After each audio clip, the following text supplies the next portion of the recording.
So today I'm out shooting with freestyle motocross rider Brody Wilson in Massachusetts. What's up? I'm Brody Wilson, 39 years old, from Templeton, Massachusetts. I'm a professional freestyle motocross rider. Been riding motocross for a living for 19 years now. It's all I've done straight out of college for a job this whole time.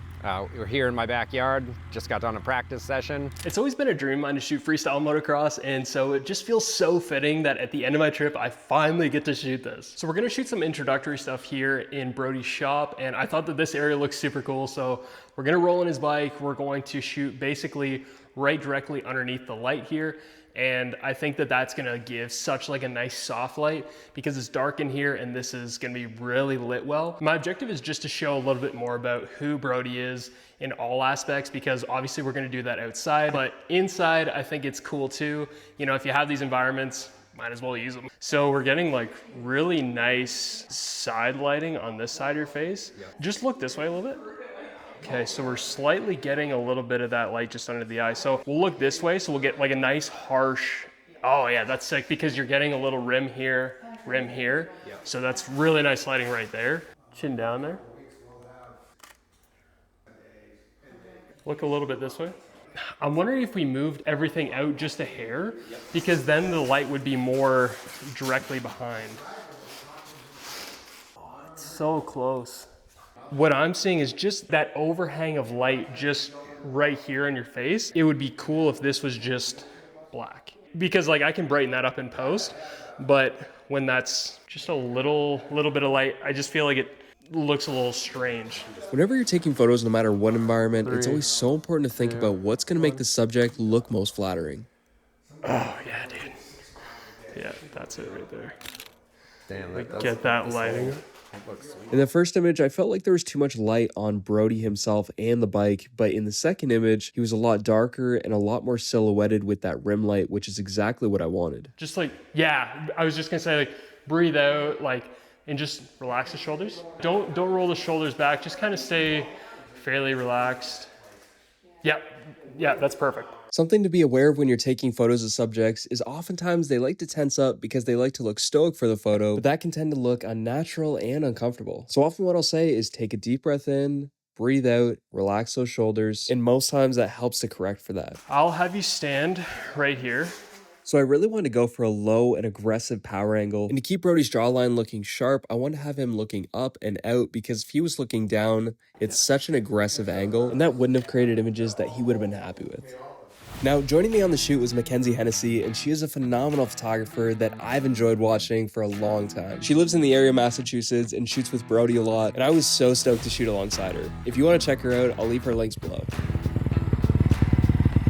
Sometimes I will guide and direct the shoot, but Brody was talking to our other rider, Seth, and I just want to let it flow naturally. Sometimes the best shots can come out of the most mundane routine. I was thinking, you know what looks sick is if you were across the pond by the tree, like just under the tree, parked under the tree, and I shot you from across the pond. Yep. I feel like that looks super cool. All right. Facing into the sun. Between like the bench and the tree right in the middle there? Yeah, exactly. So once I got into shooting, I quickly realized that I'd have to completely change and adapt my shooting style. I really love those close, uptight, and aggressive shots, but for this location, that was not gonna work. So my plan of attack was gonna be using different angles, using lighting to my advantage, and adding more depth with foreground elements. But before I stuck to going wide, I did have to get this shot. The sun was at a perfect position where Brody could be perfectly backlit, and I could easily and safely capture him up close. Got like the sun popping right in your tire on one of these. Perfect.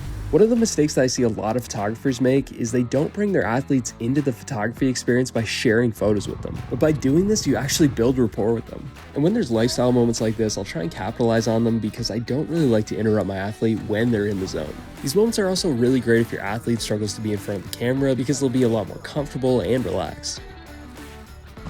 If you've ever shot in golden hour, you'll know the stress of losing the sun, so it feels like you're constantly running. So I wanted to get a higher vantage point, but I didn't really like the position of the sun. So before he quickly jumped again, I quickly made my way over to the other top, where I was much happier with the location.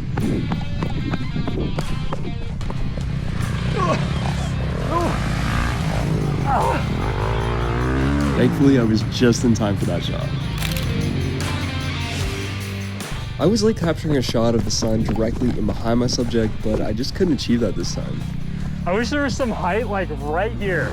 Even though the technique was a little bit different than what I usually do, I was really happy with the results. Thankfully, there was no wind, so the dust settled perfectly in the background. Hey Brody, look out straight. Yeah. Holy crap.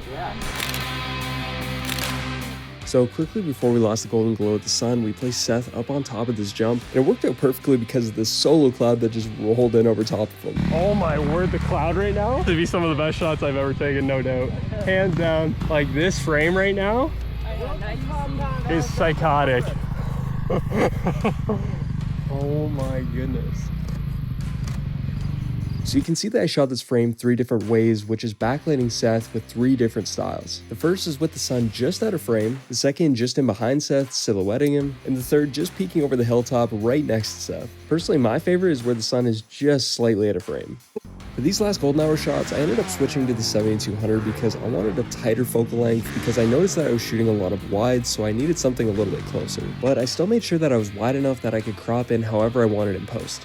This last shot definitely took the cake for me though, because I love the positioning of the sun, I love the cloud, I love the sky, everything just seems so perfect. Like even how he's flying through the sky is just mind-blowing. This was a really fun shoot, but it did feel a little bit out of my element in terms of shooting style, so I just made sure that I used the techniques that I already knew and had practiced, and I really just tried to slow things down so that I wouldn't get overwhelmed and I could just kind of enjoy the moment and just picture the scene however I wanted to shoot it. And that's really how I was able to get these shots. If you ever start to feel overwhelmed in a photo shoot, just slow things down and start putting into place the techniques that you already know. And don't forget to have fun while you're taking photos. Alright, catch you guys in the next one. Peace.